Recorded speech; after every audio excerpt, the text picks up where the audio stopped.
नमस्कार।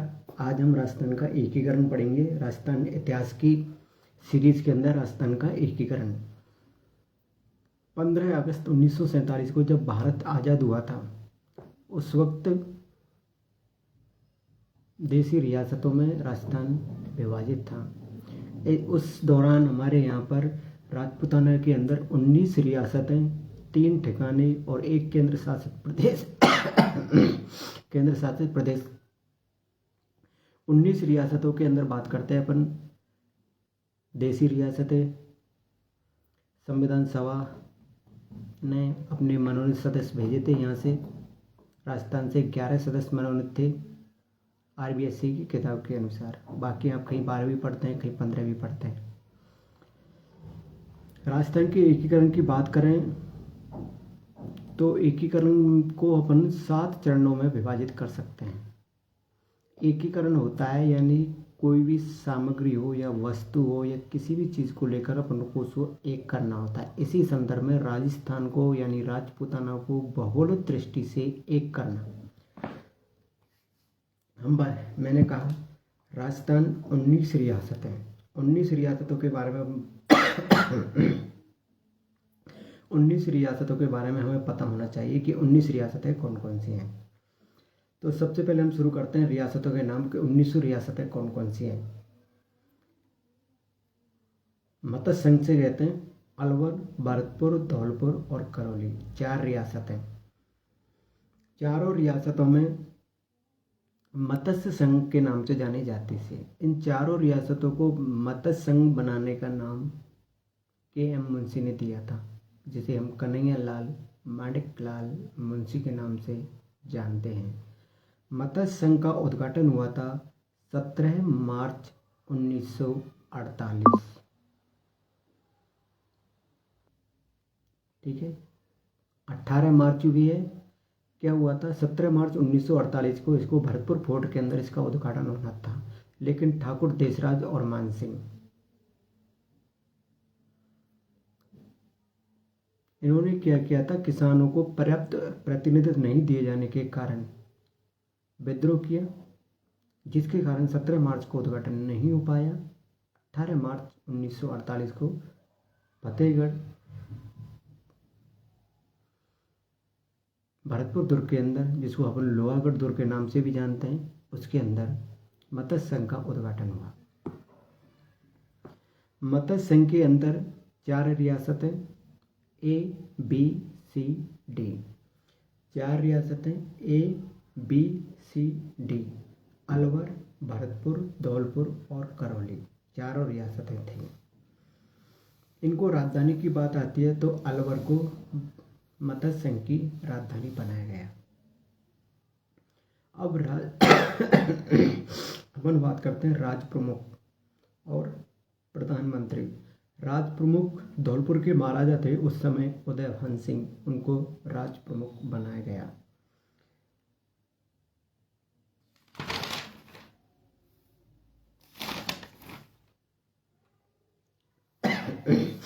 अलवर के महाराजा थे तेज सिंह, उनको उपराज प्रमुख बनाया गया।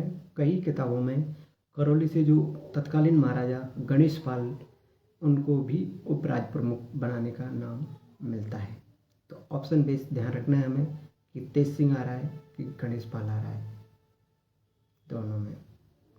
मंत्रिमंडल की बात करें तो मास्टर भोलानाथ जो हमारे अलवर के थे, वो उसमें किस मंत्रिमंडल में शामिल हुए? मत्स्य संघ के जो मंत्रिमंडल है उसमें शामिल हुए मास्टर भोलानाथ।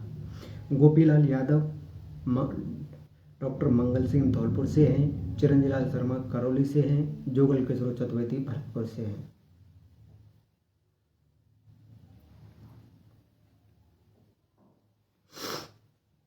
ठीक है,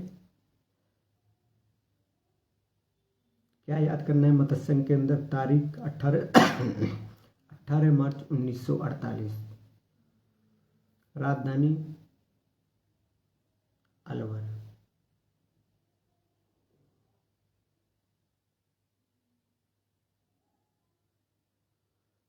राजधानी अलवर, उदयभान सिंह राज प्रमुख बन गए और प्रधानमंत्री सोवाराम कुमावत।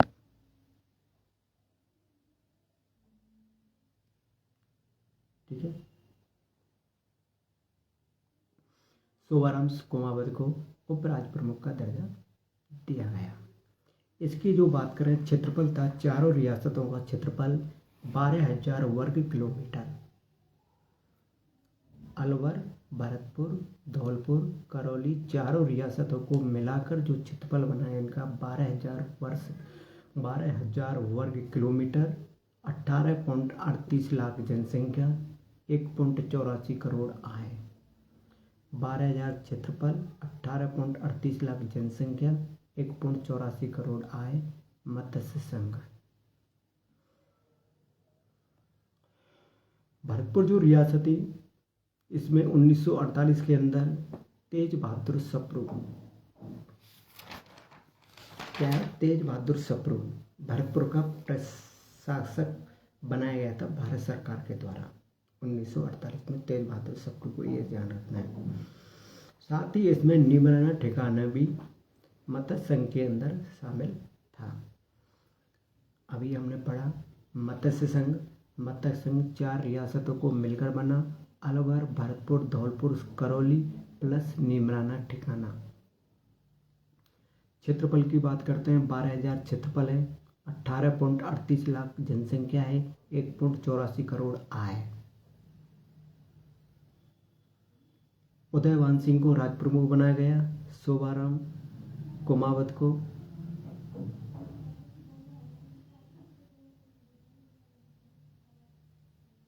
प्रधानमंत्री बनाया गया। ये हमारा मत्स्य संघ होता है। मंत्रिमंडल में बात कर लिया मैंने। मास्टर भोलानाथ अलवर से है, मंगल सिंह धौलपुर से है, चिरंजीलाल शर्मा करौली से है, गोपीलाल यादव भरतपुर से है। ये मंत्रिमंडल में शामिल हुए। उपराज्य प्रमुख के बारे में अपन तेज सिंह भी पढ़ते हैं और गणेश पाल भी पढ़ते हैं। तेज सिंह अलवर से थे और गणेश पाल करौली के महाराजा थे। तेज सिंह को हम जानते हैं 30 जनवरी 1948 को महात्मा गांधी की हत्या के आरोप में संदिग्ध माना गया था, लेकिन बाद में जांच के बाद में उनको बरी कर दिया गया। दूसरे चरण की बात आते हैं तो 25 मार्च 1948, इसका नाम था पूर्व राजस्थान संघ। 25 मार्च 1948 मत्स्य संघ के 7 दिन बाद पूर्व राजस्थान संघ बना। पूर्व राजस्थान संघ के अंदर जो छोटी छोटी रियासतें थी राजस्थान के अंदर, जैसे कि है कोटा है, बूंदी है, झालावाड़ है, सायपुरा है, किशनगढ़ है, कुशलगढ़ है, ये जो रियासतें थी पूर्व राजस्थान संघ के अंदर शामिल हुई। बांसवाड़ा, डूंगरपुर, बूंदी, कोटा और झालावाड़, प्रतापगढ़, टोंक, किशनगढ़, सायपुरा सहित 9 रियासत प्लस कुशलगढ़ ठिकाना मिलाकर राजस्थान संघ का निर्माण हुआ। पहली बार राजस्थान शब्द की एंट्री होती है राजस्थान के एकीकरण के दौरान तृतीय चरण में। उसको अपन पूर्व राजस्थान संघ के नाम से जाना जाते हैं। इसमें बात करते हैं जो मंत्रिमंडल गठन का कार्य इसमें स्थगित रखा गया। कारण था इसमें उदयपुर शामिल होना था, लेकिन उदयपुर शामिल नहीं हुआ तत्कालीन परिस्थितियों के हिसाब से। एन.वी. गाडगिल को कोटा दुर्ग में किया गया। उद्घाटन करता एन.वी. गाडगिल, नरहरि विष्णुराव गाडगिल के द्वारा उद्घाटन किया। बूंदी रियासत की विशेष इच्छा की थी उदयपुर भी इसमें शामिल हो, पर उदयपुर की मंशा एक स्वतंत्र राज्य रहने की थी, यानी स्वतंत्र राज्य के रूप में बने रहने की थी। लेकिन अब एक है बांसवाड़ा के महारावल थे चंद्रवीर सिंह, उन्होंने कहा था कि मैं अपने डेथ वारंट पर हस्ताक्षर कर रहा हूँ। ठीक है, जब बिलक पत्र पर हस्ताक्षर करते वक्त कहा था कि मैं अपने डेथ वारंट पर हस्ताक्षर कर रहा हूँ। इसकी जो जनसंख्या की बात करें, जनसंख्या थी उस वक्त लगभग 23.05 लाख जनसंख्या और 2 करोड़ रुपए से अधिक की आय थी और 16,807 वर्ग किलोमीटर क्षेत्रफल, 16,807 था वर्ग किलोमीटर क्षेत्रफल था। 2 चरण पड़े, 7 चरणों में अपन पढ़ते हैं। 2 चरण है। इसके बाद हम थोड़ा संक्षेप में जानकारी लेते हैं कि राजस्थान एकीकरण की प्रक्रिया से पहले क्या क्या हुआ था भारत के अंदर, जिससे राजपूताना राज्य के निर्माण में उसका सहयोग मिला। ठीक है, 5 जुलाई 1947 को रियासती विभाग की स्थापना होती है। ठीक है, किसे?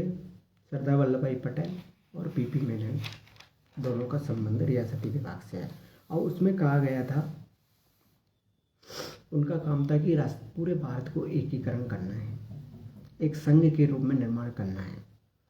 अब जो विलय पत्र हुआ था, ये विलय पत्र जारी किया गया था कि जो रियासतें रियासती विभाग के द्वारा इस ऑर्डर जारी किया, उसमें स्पष्ट लिखा गया था स्वतंत्र रहने वाली रियासतों के लिए क्या क्या दर्जा है। कोई भी रियासत भारत संघ में शामिल नहीं हो, स्वतंत्र रहना चाहे तो स्वतंत्र रह सकती है। उसके लिए दो बातें बताई। 10 लाख से अधिक जनसंख्या, 1 करोड़ की वार्षिक आय। इस नियम का पालन करने वाली राजस्थान के अंदर केवल 4 रियासतें थी, जोधपुर, बीकानेर, मेवाड़ और जयपुर। 4 रियासतें ऐसी थी जो इसके तहत स्वतंत्र रूप से रह सकते थे। ठीक है, तो विलय पत्र पर सबसे पहले जो साइन किए थे बीकानेर के शासक शार्दुल सिंह ने किए थे 7 अगस्त 1947 को। इंस्ट्रूमेंट ऑफ एसेसन, इस पर साइन करने वाले पहले शासक थे। पहला राजपूताना का देसी राज्य बीकानेर था, भारतीय संघ में शामिल होने वाला। उसके बाद जो अंतिम की बात करते हैं तो धौलपुर का शासक उदयभान सिंह अंतिम था, हस्ताक्षर करने वाला अंतिम शासक हो। एक जो संविधान सभा पर राजस्थान से हस्ताक्षर करने वाले प्रथम राजस्थानी थे बलवंत सिंह मेहता। ठीक है, जोधपुर भी आनाकाना कर रहा था कि हमें भी शामिल होना, लेकिन सरदार वल्लभ पटेल से उससे करने पर वो भी शामिल हो गया। इस तरह से हमारा राजस्थान को सबसे पहले संगठित करने का जो कार्य प्रारंभ किया था वो कोटा के शासक महारावल भीम सिंह ने किया, परंतु कोई सफलता नहीं मिली। ऐसे ही महाराणा भोपाल सिंह ने 25-26 जून 1946 को 22 उदयपुर में 22 राजाओं का सम्मेलन बुलाया, जिसमें उन्होंने कहा कि राजस्थान यूनियन बनाएंगे। अब उदयपुर के महाराणा भोपाल सिंह ने राजस्थान यूनियन बनाने का सुझाव दिया, 22 राजाओं को उसके लिए बुलाया। के एम मुंशी को अपना संविधान सलाहकार भी नियुक्त कर लिया, लेकिन ये योजना भी असफल रही। ऐसे ही मानसिंह हमारे जयपुर के थे, उन्होंने राजपूताना संघ बनाने का किया। राजस्थान यूनियन बना रहा है कौन? उदयभान सिंह, और राजपूताना संघ बना रहा मानसिंह। हाड़ौती संघ बनाई कोटा के भीम सिंह बनाना चाह रहे थे हाड़ौती संघ। और जो बीकानेर राज्य था वो लोहारू नवाब ने बीकानेर रियासत के साथ समझौता कर लिया। लोहारू राज्य को बीकानेर में मिलाना चाहते थे वो। रियासती विभाग के द्वारा भारत सरकार ने घोषणा की कि स्वतंत्र भारत में 1 करोड़ की वार्षिक आय और 10 लाख से अधिक जनसंख्या वाली कोई भी रियासत स्वतंत्र रह सकती है। ऐसा पालन करने वाली राजस्थान में 4 रियासतें थी, जयपुर, जोधपुर, उदयपुर और बीकानेर। ठीक है, अब हम पढ़ चुके हैं ये जब संविधान सभा में राजस्थान से 11 व्यक्तियों का चयन हुआ। इसको चयन यानी कि मनोनीत सदस्य, नॉट निर्वाचित सदस्य, यानी राजस्थान से जो मनोनीत सदस्य वो 11 थे। रियासतें थी राजस्थान, क्योंकि राजस्थान रियासत में विभक्त था, इसलिए रियासतों से मनोनीत सदस्य थे। हम जानते हैं 93 देशी रियासत थी, और देशी रियासतों ने संविधान सभा में अपने सदस्यों को मनोनयन करके भेजा था। उन्होंने उनके चुनाव नहीं कराए, राजाओं ने अपने हिसाब से भेज दिया था उनको बिना निर्वाचन के। हीरालाल शास्त्री हमारे जयपुर से गए थे संविधान सभा के अंदर, सरदार सिंह खेतड़ी से गए थे, राज बहादुर गए थे भरतपुर से, बलवंत सिंह मेहता उदयपुर से गए थे। और हम जानते हैं कि राजस्थान के प्रथम व्यक्ति जो संविधान सभा पर हस्ताक्षर करे थे, जिन्हें संविधान पर हस्ताक्षर करने वाले प्रथम व्यक्ति बलवंत सिंह मेहता थे। माणिकलाल वर्मा उदयपुर, जयनारायण व्यास जोधपुर है, मुकुट बिहारी भार्गव अजमेर मेरवाड़ा है, जसवंत सिंह बीकानेर है, गोकुल लाल असावा सायपुरा से है, दलेल सिंह कोटा से, और रामचंद्र उपाध्याय अलवर से। ऐसी ये 11 रियासतों से मनोनीत सदस्य भेजे गए थे। राजस्थान की रियासतों में के प्रशासनिक अधिकारी भी थे, जैसे जयपुर में वीटी कृष्णामाचारी। जयपुर के अंदर कौन? वीटी कृष्णामाचारी। जोधपुर में CS वेंकटाचारी। उदयपुर में टी विजय राघवाचार्य और KM पंडिकर बीकानेर से थे।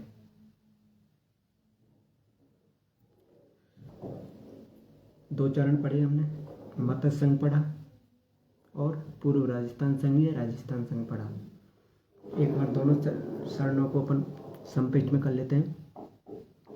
मत्स्य संघ 18 मार्च 1948, 17 मार्च को उद्घाटन होना था, परंतु विजेंद्र सिंह भरतपुर के शासक है, उनके छोटे भाई मान सिंह और ठाकुर देसराज के द्वारा किसानों को मंत्रिमंडल में पर्याप्त जगह न मिलने के कारण विद्रोह किया। फलस्वरूप जो लोहागढ़ दुर्ग में उद्घाटन होना था 17 मार्च को, वो 17 मार्च को नहीं हो पाया। 18 मार्च को जैसे समझौता होता है 17 मार्च को, 18 मार्च को उद्घाटन हुआ। ठीक है।